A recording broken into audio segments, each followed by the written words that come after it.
Hello and thank you for joining us for today's video, which is a bit of fun around Lago Maggiore for Daily Race B. I don't know if anybody else is finding this, but when you're starting in first, the gap is really big between you and the driver behind, so it's not been the most fun when I've been driving in the WRX or even the Atenza, but decided for a laugh just to do a race in the Suzuki Swift, and ended up actually doing a couple of them because it was so much fun. This car, in the corners, you can really challenge and bully the bigger cars. Obviously down the straight it's absolutely useless, but these are a couple of races that I had which were really good laughs, so I'm going to go through a couple of them here and see some of the highlights, and hopefully you enjoy it. So this was one of my attempts, and I did do a couple of laps in between the races just to get used to how to drive this car, because it's definitely a bit different. You do sort of short shift in it, but you have to make sure that you're also braking really late. I mean, how late you can brake in this car is just absolutely ridiculous, and that's pretty much the only superpower this car has got. So you can brake really late, you can accelerate really hard out of the corners, but down the straight you're going to see it's just absolutely useless. So here we're pulling away quite nicely at the start, but as we come down the back straight you're going to see how much smoothment just gains on us here. It goes from being a speck in the distance to being very much on my tail as we come into Big Banky Boy. Again, you can brake quite late, but the speed that the GTR that he's in has got compared to me is just absolutely devastating when you're in something like the Suzuki Swift.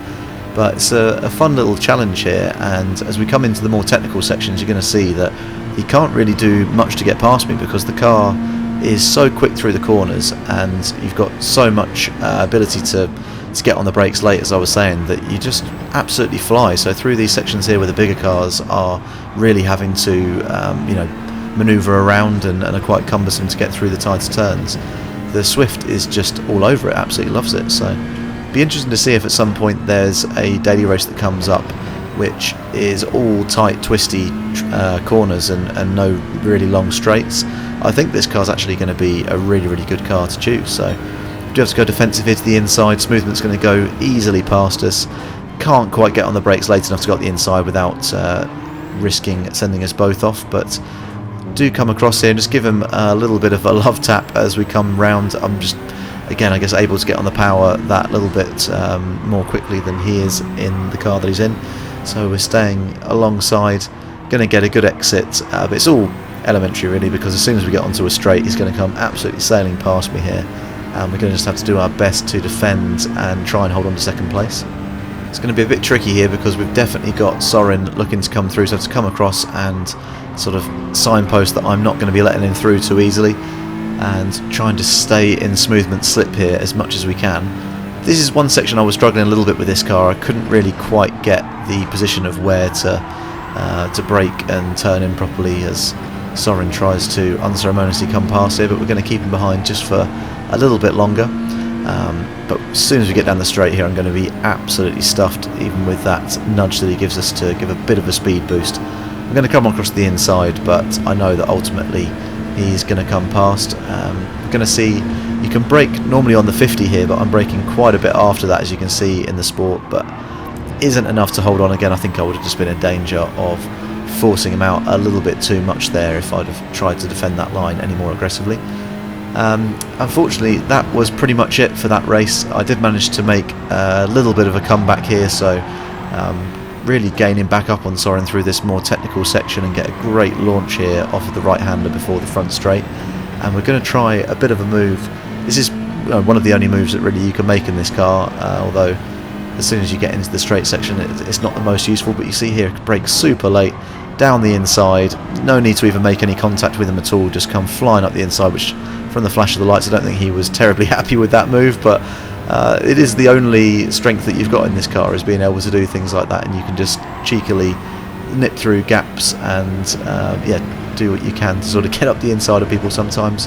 But as we're going to see here, unfortunately it's all sort of a waste of time in the end, because we get back onto the straight and then he's going to come flying right past me. So that was literally it. So we do go purple there though, you see 5/10 purple. I know the fastest lap was only a 2:06, but ultimately we are going to come across in third place, which is better than where I thought I was going to be finishing in this car. I really thought I was going to be down in the dumps, at the back of the pack, even starting in first, so that was quite fun.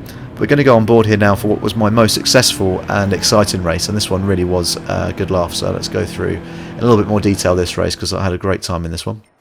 As you can see from the chat in the pre-game lobby, people were definitely entertained by the fact that I was turning up in a Suzuki Sport. I think Smoothman particularly was on board for the good times. I'm not sure that NSQ was enjoying things quite as much, but you know, we were having a good time, so I didn't really mind too much.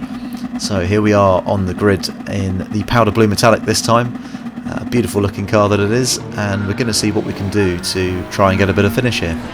Now, we are going to need a little bit of luck, and I think what you really need is sort of what happened in this race. So the people behind you, as much as you can rely on trying to get a good start and break away during these technical corners at the beginning when everybody's tyres are cold, you also need the pack behind you to be fighting, because I just don't think that this car is capable of actually winning a race legitimately. I mean, maybe in the right hands, but in the qualifying laps that I was doing, I think it's capable of a low 205. You know, maybe somebody might be able to get a high 204 out of it, but really 205 is the absolute limit of where I can push this car to. Although we do pull out a nice little gap here at the start, so you've got 2.3 seconds there straight off the bat, and that is going to help a lot, because we're going to need all the help that we can get if we are going to achieve my goal of winning a race in this car, which is ultimately what I really wanted to do. So here we are coming through the S's for the first time, and really don't do a good job of going through there, but just going to try and avoid the dreaded penalties. Down to 2.1 seconds, you're going to see here down the back straight quite how much you lose time by. So already I'm obviously not accelerating as fast as the cars behind, but we're well over 2 seconds, and then by the time that you come to the end of this straight and we're braking to go into Big Banky Boy, it's down to, you know, nearly 1.2 seconds there as you're coming in, which is just a ridiculous amount of time to lose down the straight. And I think if you could change the gearbox or the gear settings for this car, or just have a little bit more top end, say if you were using it in a league where you're allowed to tune and you could put a high RPM turbo on it, I really think this car could be absolutely fantastic. I mean, it's so nimble and fast through the twisty sections that if you could just sort out that straight line speed, then it'd be absolutely fantastic. But nonetheless, we are in daily races with BOP on, and we're now under a second already, so we're coming towards the end of lap 1. It's already not looking good for the little Swift, but gonna soldier on and hope these guys get back to fighting and we can try and sort of pull off a little bit of distance again. Luckily, through sector 1 I think is where you've got one of the biggest advantages in this car. So although we're down to just under half a second, the late braking that you can do coming through this section and how early you can get on the power when coming through this chicane, I think is definitely a big strong point, and almost on command there Erin and Smoothman start fighting with each other going door to door, which is exactly what we want to see if we're going to get the result that we need from this race. And going to have to hook up here nicely, go a little bit wide coming round that apex, or missing that apex rather, but we have pulled out to almost a second ahead, so managed to gain 5/10 on the two guys behind as they battle away. Super late on the brakes down here coming into the bold right-hander, going to hit that apex beautifully and get on the power nice and smoothly. The revs do dip there a little bit, and I think I was turning in a bit too aggressively. If you can be really smooth on the steering through there, you can get up into 4th gear quite quickly, and that was the best run that I had. But devastatingly, as we pull over 2 seconds ahead there, I get a half-second penalty. Now, I don't know whether I would have done or not, but I think if I hadn't have got that half-second penalty, I would have maybe been able to sort of run away with this a little bit, and you know, the way that they were fighting with each other. But nonetheless, we do have to serve that half-second, and all of a sudden the 7/10, 8/10 that you lose down the straight become sort of 1.5 seconds, and we've got Smoothman right up with us. He has managed to drop Soren a little bit as well, so he hasn't got his sort of dueling partner who he's been fighting with the whole time, unfortunately, anymore to slow him down. And I think it's a matter of time now really before I'm going to have to let Smoothman by, but keep him behind us as we come through the sweeping right-hander there, and going to come into this really technical section at the end. And this is definitely another strong point. It's very much like sector 1 as you come through sector 3, with a lot of very tight turns that you need to get around, and I'm able to just get on the power so much more early on the power and late on the brakes as we're coming around. Just managed to keep him honest, and really just the aim here is to back him back up into Soren. I mean, if I can do anything, it's get these two fighting again. So we're going to take the inside. They're both going to come around the outside of me as we temporarily set the fastest lap, but not for long obviously. And we're going to be forced to the outside here coming round the first turn, and Soren attempts a bit of murder on Smoothment there, luckily he recovers from it, but Will and Anderson come flying up the inside. It all gets very pear-shaped. Luckily Anderson ghosts, and the little Swift is able just to sneak through the gap there, so took advantage of all the carnage around me there and just sort of kept my nose down and managed to sneak through the gap, and suddenly we are back up into second place again. Nothing really to report through sector 2 here on this lap, but managed not to get a penalty, which was crucial. So we have got Soren and Will chasing us down into Big Banky Boy.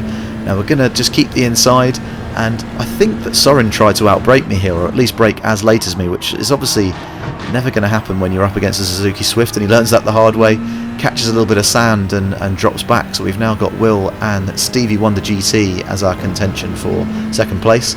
Smoothment at this point is long gone, 2.5 seconds is the distance, so I'm just going to do everything that I possibly can to hang on to this second place. Now Will's going to come around the outside, but again we're going to be able to just get way later on the brakes here, nice and early on the power, and pull back in front, and we hook these last couple of corners up quite nicely here as we come around to the final turn. I did find that the final turn, I guess because it's a bit of a higher speed corner, this was one of the ones where I was getting gained on a little bit, but you see they managed to hook it up quite nicely and pull away at least for the first sort of 50 metres or so after you get out of the turn. But here they come. I've got to dive to the inside to defend.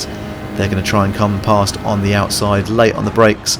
Final lap now to see if we can hang on to second place, and we've managed to stay in front for turn 1. Turn 2, click into the inside and getting nice and early on the power. I think Will got a better launch than me there, but there's just no room to come past, so he actually helped me out with a little bit of a bump. And are we going to be able to hook up this right hand, a really crucial corner? Yes, get on the curb nicely and early on the power to get the biggest gap that you can. I mean, all you can hope to do in this car is give yourself what little chance that you've got to stay ahead anywhere that you can. Really late on the brakes again into the right hander here as we go 7/10 purple on the final lap, which just shows you how fast this car can be through the first sector. So that would mean I'm on track for a low 204, although I'm not going to be able to maintain that sort of pace down the back straight, so that's where it levels out to probably being able to do a 205 dead. But I think on race fuel that's pretty good, and Will and Stevie Wonder have done our favourite thing here and started fighting with each other, which has given me a fighting chance. So we've got just under 8 tenths as we come onto the back straight. I'm probably going to lose nearly all of that as we're still just purple coming out of sector 2 there, although only by a fraction of a second, and we're going to be coming round Big Banky Boy for the final time here. Are we going to be able to keep Will behind us for the final sector? He's flashing his lights, trying to distract me. I'm just keeping my head down and really trying to do everything I can to keep sure that my lines are nice and tight. Comes up the inside and I'm just too late moving across there. I can't block it, so we're going to go for the old switcheroo. As we just see though that Will has got half-second penalty, so I think we should be up into second place either way here unless Stevie Wonder finds a way through. But we do manage to pull the switcheroo off on Will, penalty aside, and come up back into second place. And it's just going to be one more corner to defend for. See if we're going to be able to hang on to this podium spot.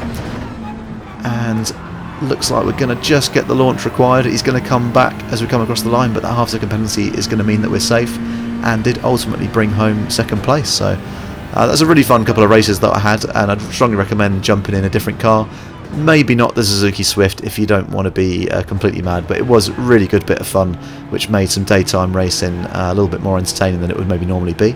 If you have made it to the end of the video, then thanks ever so much for sticking with us, and hope that you've enjoyed it. Please do drop a like and consider subscribing if you're not already. We're on the way to 500 subs, so I really want to get there sometime in the next few weeks, and really appreciate you tuning in. So thanks very much, and we'll see you for some more races later in the week.